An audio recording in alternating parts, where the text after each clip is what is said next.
Chegamos a Atos 16. Esse capítulo aqui é fantástico.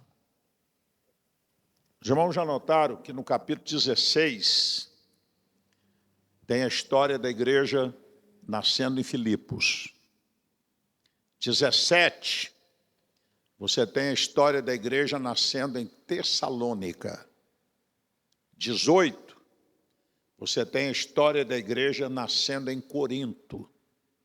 19, você tem o grande avivamento da implantação da igreja em Éfeso. É uma sequência. Então, nós que somos pastores, quando lemos a história da plantação, a igreja você não abre, você planta. Ela nasce, né? Isso aqui estimula muita gente e tem muita coisa que aconteceu há 2000 anos, mais de 2000 anos, que não mudou e que continua acontecendo hoje.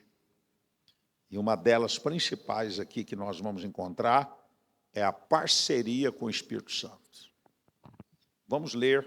E Paulo, tendo escolhido a Silas, partiu encomendado pelos irmãos a graça de Deus.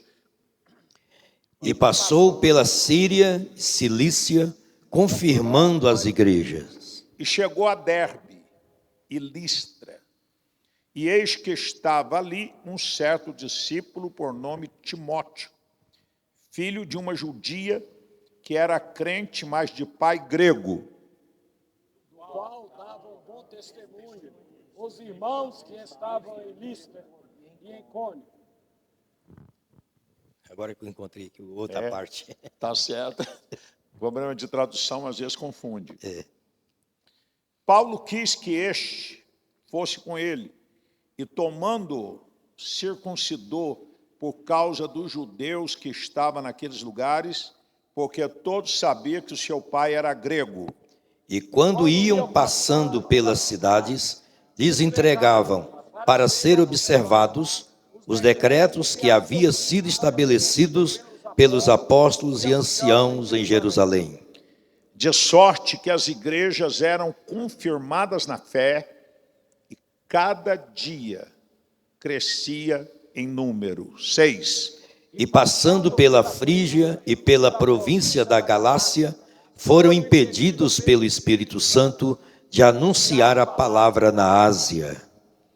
E quando chegaram a Mísia, intentavam ir para Bitínia, mas o Espírito de Jesus não lhe permitiu. E tendo passado por Mísia, desceram a Troade. E Paulo, verso 9, teve de noite uma visão, em que se apresentava um varão da Macedônia, e lhe rogava, dizendo: passa a Macedônia e ajuda-nos. E logo depois desta visão, procuramos partir para a Macedônia, concluindo que o Senhor nos chamava para lhes anunciarmos o Evangelho. E navegando de Troade, fomos correndo em caminho direito para Samotrácia, e no dia seguinte para Neápolis. E dali para Filipos, que é a primeira cidade desta parte da Macedônia, e é uma colônia, e estivemos alguns dias nesta cidade. No dia de sábado, olha o lugar que vai nascer a igreja, hein? Vai começar um pequeno grupo na margem do rio. Aleluia. E vai estourar em toda a colônia romana, né? Filipos era uma colônia romana, altamente privilegiada de recursos, de estrutura, de tudo. E entrar ali não era brinquedo, não, era só um milagre mesmo. Então vamos lá, a leitura apenas. O verso de número 13. No dia de sábado saímos, ainda é o 13, no dia de sábado saímos fora das portas, os irmãos sabem que as cidades antigas eram muradas, eles saíram fora das portas das muralhas da cidade, para a beira do rio, olha só, onde julgávamos haver um lugar para oração, e assentando-nos, falamos às mulheres que ali se ajuntaram.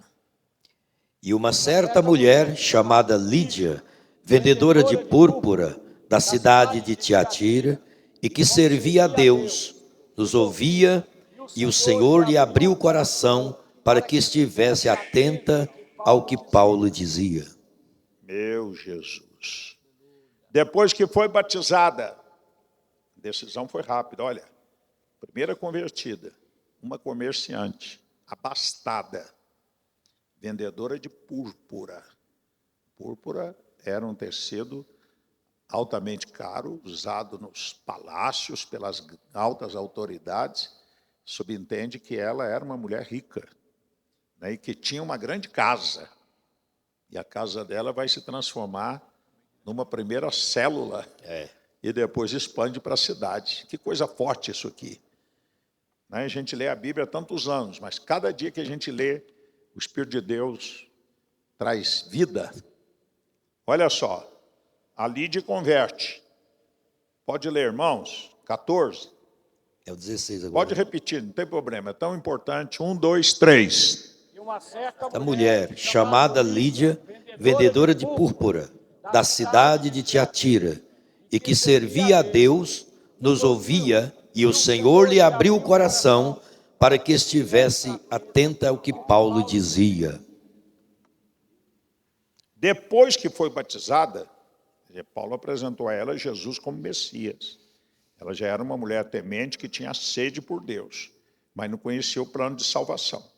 Depois que foi batizada, ela e sua casa nos rogou, dizendo: se haveis julgados que eu seja fiel ao Senhor, entrai em minha casa e ficai ali.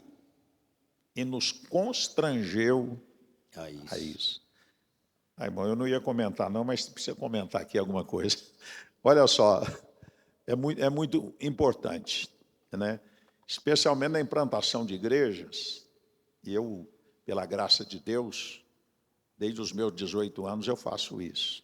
Sempre trabalho pioneiro, né? O primeiro lugar que eu substituí alguém está sendo aqui. Tentar substituir o apóstolo Doriel. É uma coisa muito difícil, complexa. Todas as igrejas que eu pastoreei, durante todo o meu ministério, foram plantadas por mim. Então, essas coisas assim mexem muito comigo, né? Você vê que eles se reúnem, vão para a beira do rio para orar. Eles eram de oração. Jesus, os apóstolos, a igreja primitiva, né? E quem quer vencer na vida ministerial, fazer um trabalho que não seja apenas um movimento, mas de regeneração, de salvação, precisa ter vida de Deus nele. E aí só vem na oração, no jejum, na consagração, na intimidade, no tempo com Deus. Então ele sai para a beira do rio para orar. Quantas vezes nós já oramos em lugares assim, não é? Beira da praia, já orei muito na praia, beira de rio, monte, né? Casas lá no sítio isolado, buscando a Deus. Que nós aprendemos que para você plantar uma igreja numa cidade, você precisa tomar a chave do chefe, tomar a chave do principado daquela região. Isso é muito sério, né? E normalmente se inicia com um bom período de jejum e oração. Você mergulha fundo, até você ter convicção que a chave está com você. Aí você pode sofrer ataques violentos, batalha espiritual, né? O bicho pode aparecer para você visivelmente, pode tentar te agarrar pelo pescoço. Se a gente abrir aqui, muitos irmãos vão contar experiências assim, porque é guerra mesmo, e a guerra é pela posse das vidas, né? O valente mantém sob o domínio tudo que ele tem, sob controle, até que aí chega alguém conduzindo Jesus, né, com propósito de desbancá-lo. Aí, meu irmão, é pauleira mesmo. O que vai acontecer aqui, na sequência que vocês conhecem, é a reação do diabo, né? O açoite de Paulo e Silas na praça, a prisão no cárcere interior, todo aquele sofrimento, era uma reação do diabo para impedir que nós tivéssemos hoje a carta aos Filipenses. Então é muito forte. A outra coisa que me chama a atenção aqui, Deus abriu o coração da Lídia. Isso aí é forte. Deus sempre vai abrir o coração de pessoas, início de igreja com mais intensidade, para te ajudar, para te hospedar. Eu vivi isso, irmão. Eu fui solteiro, pastor solteiro, quase 10 anos. Né? E às vezes morava num cômodo, nos fundos da igreja. E aí Deus abriu o coração de uma irmã, de outra. Né? Lá em Lafayette tinha uma vovó, que era mãe de santo quando eu cheguei em Lafayette, 1970. Ganhamos ela para Jesus, e ela morava sozinha, no centro de Lafayette. E quando ela viu que eu morava nos fundos da igreja, eu e um obreiro chamado João Gonçalves, ela foi lá e disse: pastor, eu quero adotar o senhor como meu filho. Ela, na época, já tinha quase 80. E tinha uma casa bonita na avenida principal, Avenida Afonso Pena, está lá até hoje, o Gilvan conhece.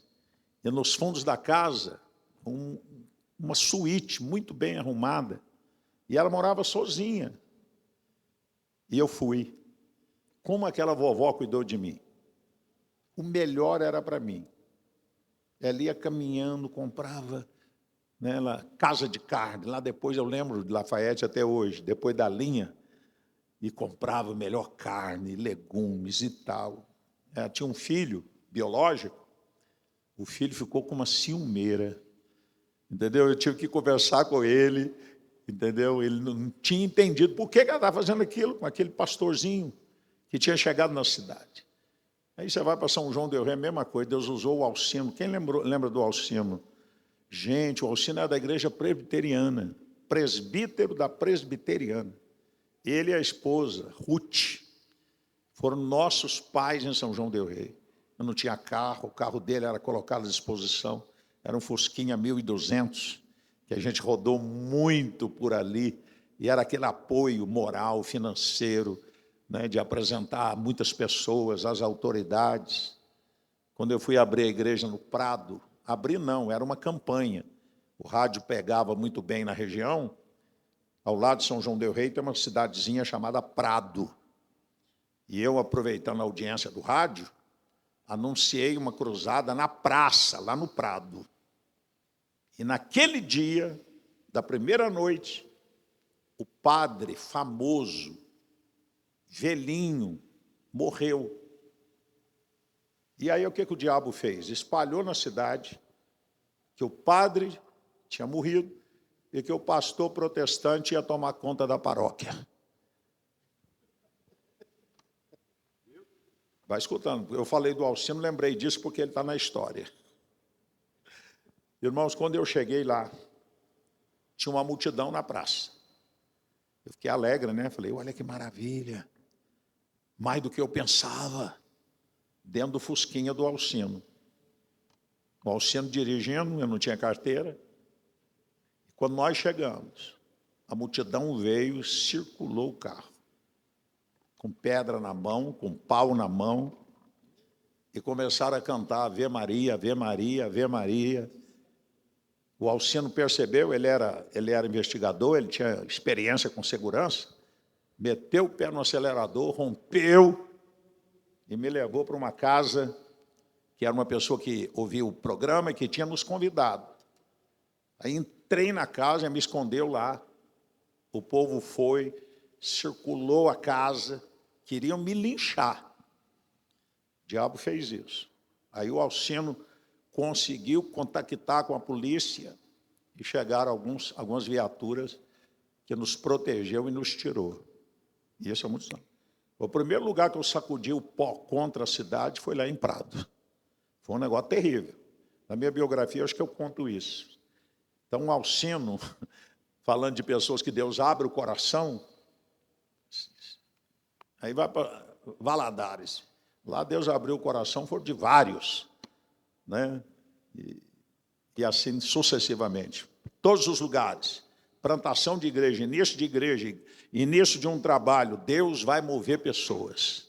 Deus moveu o coração da Lídia e ela os constrangeu, ela exigiu, ela ficou no pé deles. serva de Deus fiel, a minha casa está de porta aberta, venha para cá, venha para cá, venha para cá. E a casa da Lídia se tornou uma igreja. Assim nasceu a igreja em Filipos. Não é extraordinário isso? É ou não é? Outra coisa que a gente aprende nesse texto, Deus salva pessoas de classes sociais diferentes.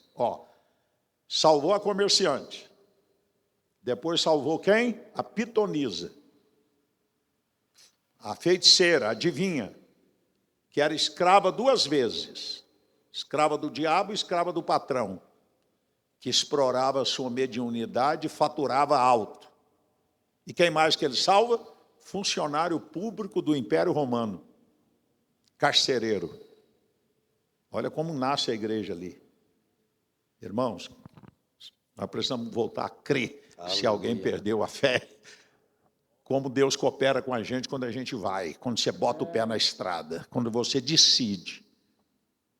O Senhor abre porta, move céu e terra, porque Ele é o maior interessado. É verdade. E nós somos apenas seus cooperadores. Amém? Vamos ficar com essa reflexão? Vamos só fazer a leitura agora. Eu prometi que não ia comentar, mas tem coisa que não tem jeito. Vamos ler mais. Paramos aonde? Qual verso? 16, né? É isso? Vocês agora então, vai.